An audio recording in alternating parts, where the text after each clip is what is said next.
pofuna kukusamalirani kuti muyende bwino pa msewu, Crazy Buses yakubweretserani mitengo yatsopano kuyambira lachisanu pa 24 June 2022 kuchoka ku Blantyre kupita ku Lilongwe. Akulu 20,000 kwacha ndipo ana 15,000 kwacha. Return ticket kuchoka ku Blantyre kupita ku Lilongwe. Akulu 35,000 kwacha ndipo ana 28,000 kwacha. Kuchoka ku Blantyre kupita ku Mzuzu. Akulu 32,500 kwacha ndipo ana 25,000 kwacha.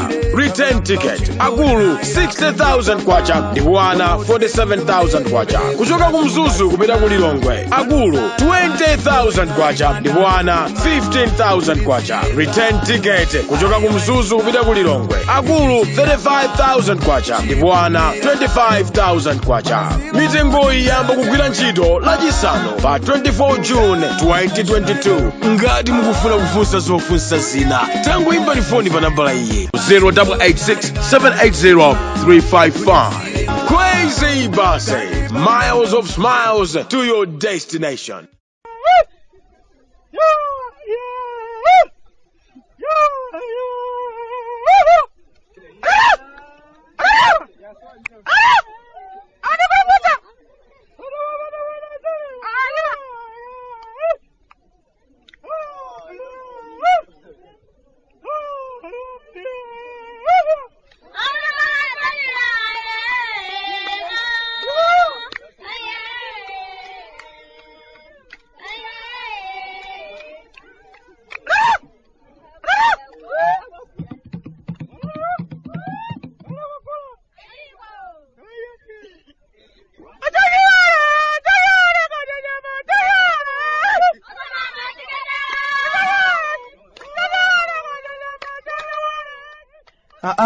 Kala tatemechoka kumudzi kumalawi obwande mukuli chani achimwene ndakondwanso kuti lero ndapeza danga lokulembera kalata iniyo achimwene anga okondeka kumangalanda uko munachona mupeza bwanji tsiku la lero ife abale anu kuno kwanu kwachafera nthengo ayi ndithu moyo amwene kutentha kokha basi kutentha kolapitsa kaya mvula chaka chino yenda bwanji kaya pena kumadzakhala ngati ikufuna iyambe kenaka kumadzathawanso kuti zii zinopereka mantha kuti komatu ikapanda kugwa bwino ife ovutika kalefe ife anjala yangonagonafe ndiye kuti zinthu zake zizitisokonekera kwa basi.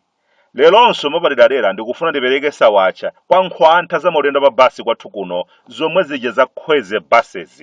Ukakwera basi za Crazy umachita kumva bwino ngati uli mu ndege, kachakudya kabwino kwa basi kakuperekedwa, kamphepo kayaziyazi kwina kumaso asakusungulumwa uli pa intaneti ya ulere njira yonse mpaka ukafika ulendo wako.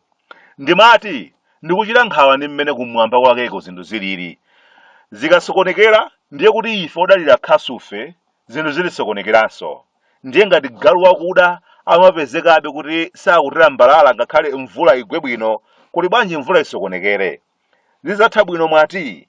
Ndikuzowa mukudzifunsa kuti kodi obwande ndiye noforeza otchiphayo wakhala kugulitsidwa kumeneko uja ndiye mwati galu wakuda amakhala kuzuzanibe amwene nakamba kale kuti zaforeza otchipha zisiyeni ndi nkhani za ndale basi. Koma phindu lake ndiye tinanena kale kuti kaya amwene ndalama za nkhani zimene timalowetsa nkhani za ndondomeko ya fereleza otsika mtengo tikalekhala kuti timakaponya kwina kwaka achimwene bwezi pano tatuluka kale mu mphawi wadzaoneni. Funso mwina mukhoza kumakhala nalo ndiloti koma ndiye nchifukwa chani chaka ndi chaka timakhala tikukhuthulabe ndalama zochuluka kwambiri ku ntchito yoonetsetsa kuti mchero wa munthaka akupezeka komanso otchipha. Chonsecho chaka ndi chaka umakhalanso kuti chiwerengero chachikulu cha anthu osowa chakudya. Nkhani yake simakhalanso ina achimwene muli uthenga mu ndondomeko yogulitsa fereleza otchipha mtengo. Mabwana amakakamira kwambiri njira imeneyi osati kuti amafuna kutithandiza kutiona takolola pamwamwa ayi ndithu ayibe nazo ntchito zoti kaya tikolola pamwamwa kaya ayi. Mu ndondomeko imeneyi ena akuluakulu amapeza munso cholowa chachikulu kwa basa amwene. Ndalama za nkhani ndi zimene amatolamo mmenemo. Ndifake wina aliyense akangobwera ndi ganizo loti ine ndimaona ngati bwanji ndondomeko imeneyi tiganizenso bwinobwino kaya zoyithetsa. Umadana ndi anthu ambiri kwa basi. Koma zoona zake ndizoti ndi njira imene anthu amatulutsa ndalama mosavuta kumagawana kulipirana kuti ananyamula fereleza apa apita naye apo. Ndondomeko yogulitsa zipangizo zochipa kwa alimi ndalama zambiri zimapita kwa anthu ochepa amene amati ndi amene akuyendetsa dongosololo. Ndalama zenizeni zogulira foterezayo zimakhala zochepa. Ndi chifukwa chake kwa nthawi ndithu zenizeni za mu dongosololi zakhala zikubisidwa koopsa, sizikondokambidwa kwambiri ayi. Kodi ino achimwene ndi dongosolo la mtundu wanji losamakhala nalo pansi ndi kuwunika mmene layendera chaka chino ndi cholinga choti chaka chinacho tichite bwino? Ndondomeko ya mtundu wanji yomangotaya ndalama fa nkhaninkhani osaonanso kuti alimi kwapindulira bwanji nanga tikonze pati kuti ipitirebe kukhala yatanthauzo. Kukhala pansi kuchitanso kaunuunu wa ndondomeko imeneyi sindikukhulupirira kuti zimachitika achimwene. Alipo ndithu makosanena ake kuundunako amene amalitsimikizira boma kuti bwana iyi ndi dilu yabwino kwa basi imeneyi bwana isadzathe. Bwana ajali ndi umatsimikiza kuti zoona ali ndi dilu yabwino kwa basi. Osadziwa ena ake akuyilimbikira kwambiri chifukwa amapezamo kacholowa kandi. Kungotha ndiye kuti nyumba zimene akumanga kusate sikisi kulilongwe basi ziyimiranso pomwepo. Koma tikayang'ana chithunzithunzi chachikulu ikutipindulira ofunika kulingaliranso mozama achimwene. Ndale kuno ndiye zikupitirirabe. Ndikudziwa mwina makemo mukufuna kudziwa kuti nanga zija mudakamba zija ubwande za bebe zikuyenda bwanji. Zikuoneka kuti wayamba tsopano kutuluka kuuna wake. Zikuoneka kuti waponda mwala.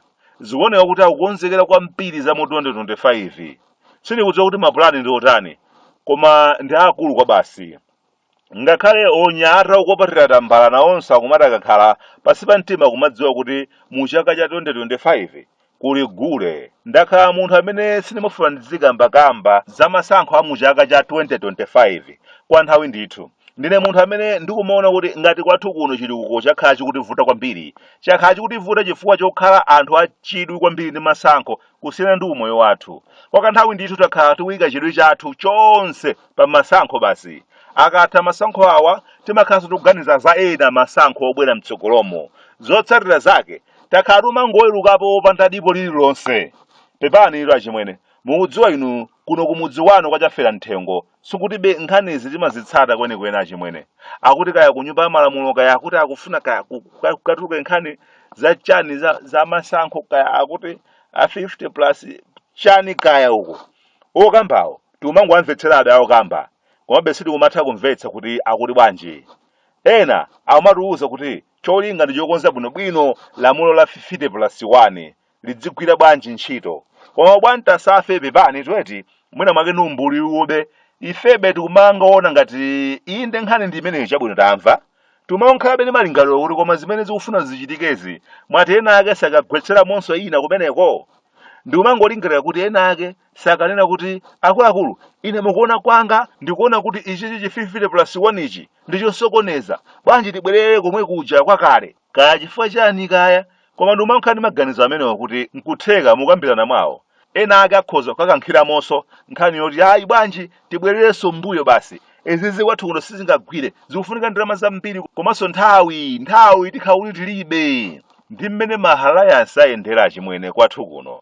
Kalipo ndithu kagulu kena kale kamene pakadali pano kakumaona ndithu kuti koma izi za 50 plus 1 izi ndi zimene zimatipangitsa kukagwa nkhwapa mwa anthu ena ake amene sitigwirizana nawo. Kopanda zimenezi sibwezi tili limodzi.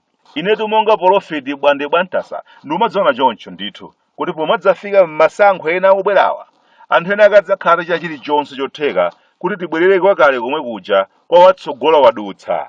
Anthu halayansi alira nayo kwa basi moti mahalayansi ena akubwera mtsogolomo anthu sudadzapangira kukondwa ayi. Mwanjira ina za halayansi kwathu kuno ndiye ndizosagwira amwene. Anthu amakhala kupitiramo zolinga zosiyanasiyana akakwaniritsa zimene amafuna ndi amayamba tsopano kuchuluka nzeru kumabwera ndi zichewa ngati zoti ngati anasonkha zenizeni za halayansi zitu lamulo silikukambapo kanthu ayi ndi palibe vuto lokotera kufinyani. Mahalayansi kubwerako avuta kwambiri kwathu kuno. Dyera limakhala ndi atsogoleri athu kuno ndithu sizingagwira amweneyi. Blantyre bypass road ndiye wayamba koma tikuyang'ana bedu mwachidwi sizoti musire pa njira ngati mmene zakhala zikukhalira timbofyo tachitukuko apa kuyamba kenaka kusiya apanso kuyambanso kenaka kusiya ayi ata ine wano kuno kumudzi ku Malawi abwande amafuta kunyasalande sunga mvetse